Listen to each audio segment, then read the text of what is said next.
Hello YouTube, welcome to Rob's Arcade. Now this episode is another Rob's Arcade reset episode where I go back to an older video, update it, and make it a whole lot better for all of my Player 2s to enjoy. The inspiration for this is a trailer for an upcoming video game I saw the other day that I'm sure all of you are going to love. Teenage Mutant Ninja Turtles Shredder's Revenge is an upcoming 4-player beat-em-up brought to you by the fine folks at .emu. This game is directly inspired by the classic 1987 TV show and features beautiful retro-style pixel art that'll take gamers back to the era of the classic Turtles arcade games. While there isn't a lot of information available yet, no release date has been officially set, what we do know is that Teenage Mutant Ninja Turtles Shredder's Revenge will be available for PC and various consoles. I, for one, can't wait for this game to be released, but until that day comes, we still have the awesome arcade games that Konami released back in the day. So on this episode, we're going to play some Turtles in Time in the Classic Game Showcase. But before we get to that, let's have a look at what we're going to be drawing. Hadouken!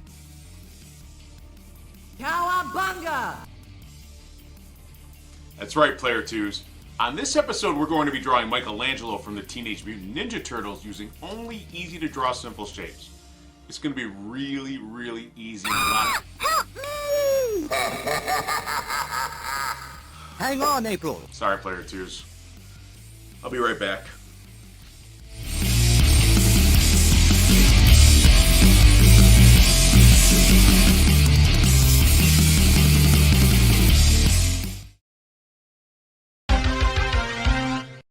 Cowabunga!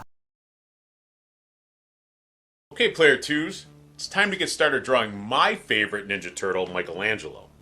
Same process we always use. When I draw in red, I want you to press very lightly with your pencils. This is the guideline stage. Eventually, we're going to go in and we're going to erase all these lines.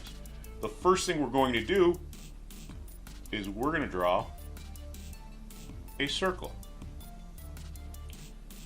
Pretty easy so far, right?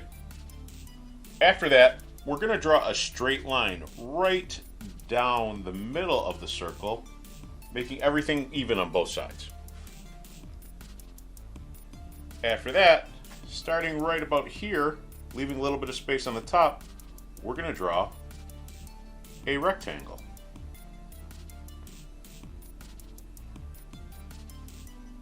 So pretty much circle, line, rectangle. Over on the side over here, we're going to draw two diamond shapes. Very similar to this.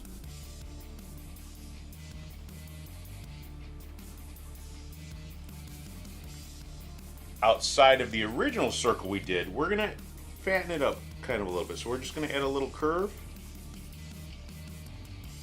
We're going to bring it around to here towards the middle. And we're going to do the same thing on the other side. We're going to try to keep everything even.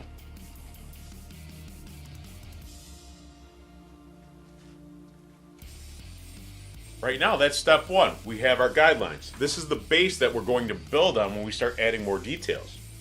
So now I'm going to start drawing in blue.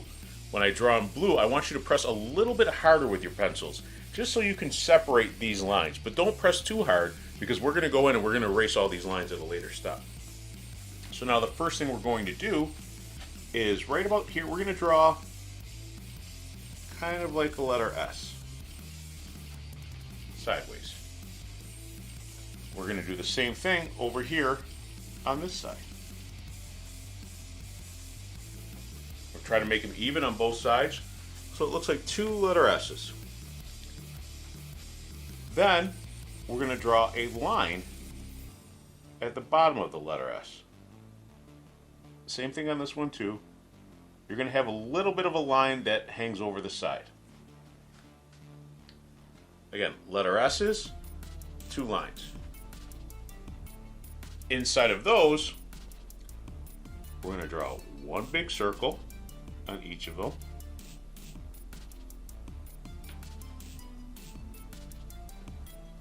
One smaller circle here, which is going to be the white highlight. And another circle for the inside of his eyeball. Now we're going to try to make everything even. Then starting right about here, we're going to draw a little curve. Starting here, we're going to bring it around to here and there. Again, kind of very similar to the letter S that we did over there, but just not as big of a bump. Starting right about here, we're going to bring the line down, and we're going to follow that line to right about there. Then we're going to draw a little line across, and as all my player 2s can see, we just drew his mouth. We're going to go up to this rectangle we drew. Obviously, we can tell that this is his headband. So we're just going to add a little bit of detail. So we're going to make a little bump right here that goes around. We're going to follow our guideline right here. We're going to draw a little bump right there. Maybe a little line right here to just add a little bit more definition. Then we're going to do a couple little bumps over here, followed by just roughing out this line a little bit so it doesn't look exactly so perfectly square. So after that, I'm just going to trace over the top of his head just to separate the guideline. I'm going to do the same thing with the bottom right here of his jaw.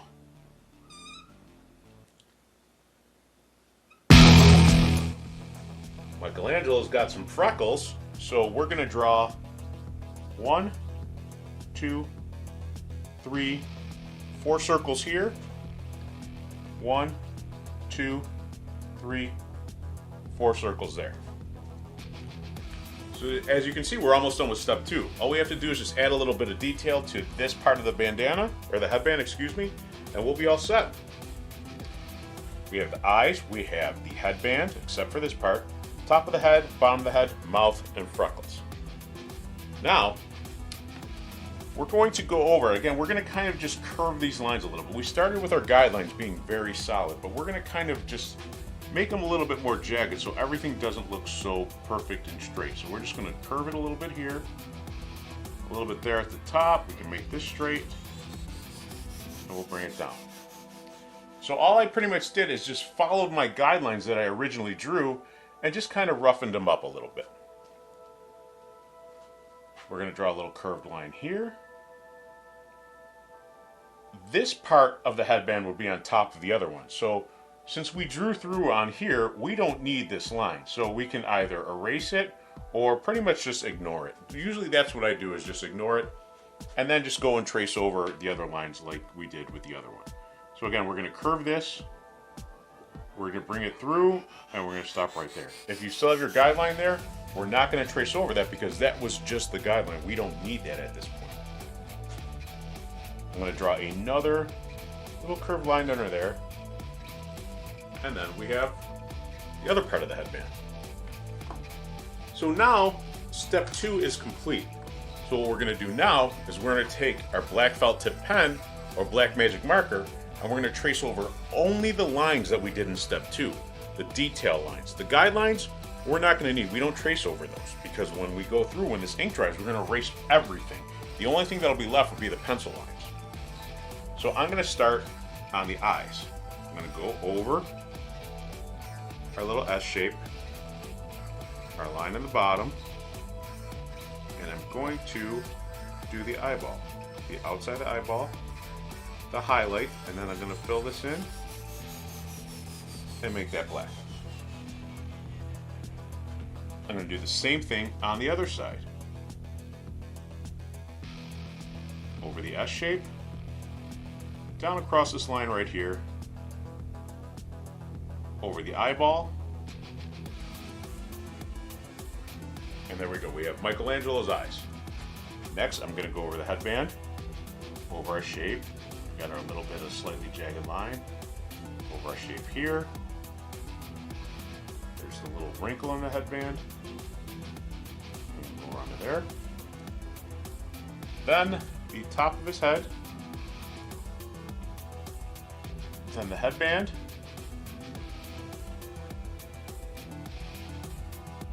Then the rest of the headband. jaw, his mouth, S shape, his gritted teeth, his freckles,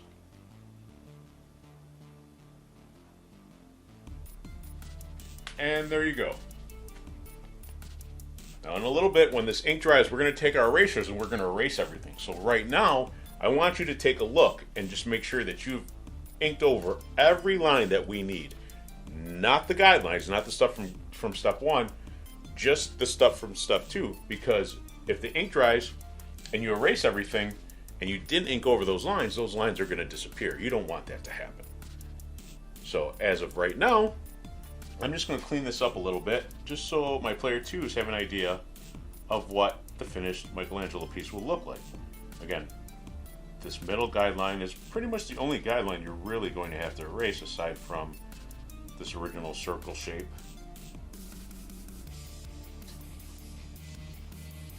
And there. So all my player 2 should have something that looks very similar to this, but if it doesn't, that's okay. I say this all the time. We're learning how to draw a different way. So if it doesn't look exactly like this, that's okay. Keep practicing.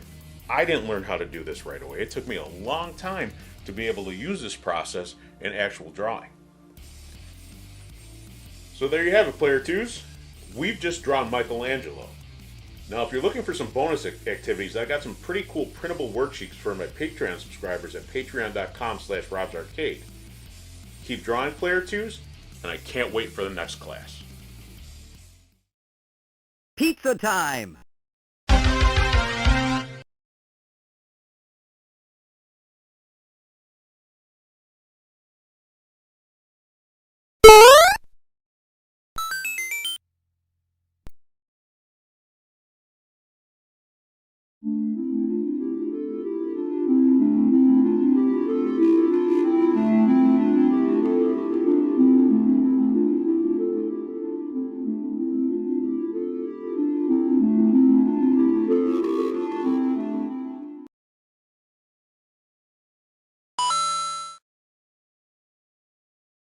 On this episode of the Classic Game Showcase, we're going to pop some quarters into the awesome arcade game Teenage Mutant Ninja Turtles: Turtles in Time. Released in 1991 by Konami, the side-scrolling beat-em-up is a sequel to the original Ninja Turtles arcade game and is heavily influenced by the 1987 TMNT animated series. Like the original Turtles arcade game, players can control one of the 4 heroes in a half-shell and up to 4 players simultaneous play. The game begins with the Turtles watching their friend April O'Neil doing a news report live from Liberty Island. Suddenly, the evil Krang appears and steals the Statue of Liberty, and the Shredder hijacks the airwaves to laugh at the Turtles. Our heroes leap into action and battle the Foot Clan ninjas throughout New York City until the Shredder sends them to the past via a time warp. Now, the Turtles must fight the Shredder's army in both the past and the future in order to get home. Gameplay is the same as the Turtles' previous arcade adventures, with players controlling their favorite turtle with a joystick, jump, and attack buttons. Each stage is a side-scrolling level where the Turtles take on armies of the Shredder's robotic minions before encountering a boss battle at the end of each stage. This game is a lot of fun to play in single-player mode, but even more so with some friends, as players are going to need all of the help they can get to take on the relentless army of robotic ninjas, mutated villains, and eventually Krang and Shredder themselves. Turtles in Time was ported to the Super Nintendo Entertainment System in 1992 under the title Teenage Mutant Ninja Turtles 4: Turtles in Time. This name change was to continue the numbering from the earlier Turtles games released on the original Nintendo Entertainment System. The SNES version is a very faithful adaptation of the arcade game, with a few differences due to the limitations of the system. To make up for this, the SNES version added a new Technodrome stage, and also made extensive use of the Super Nintendo's Mode 7 forward scrolling effect. An enhanced remake of Turtles in Time titled Teenage Mutant Ninja Turtles: Turtles in Time Reshelled was released in 2009 on the PlayStation Network and Xbox Live Arcade. This game was essentially the classic arcade game recreated in 3D and was a huge hit.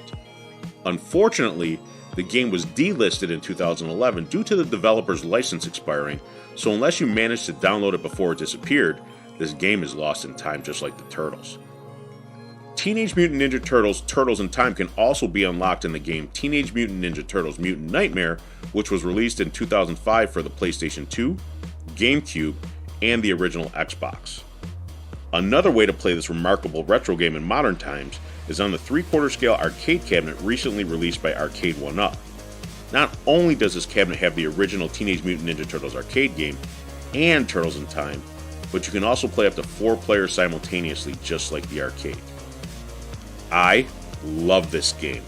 The graphics and sound replicate the cartoon's art style perfectly, and it improved on everything that made the previous arcade game awesome.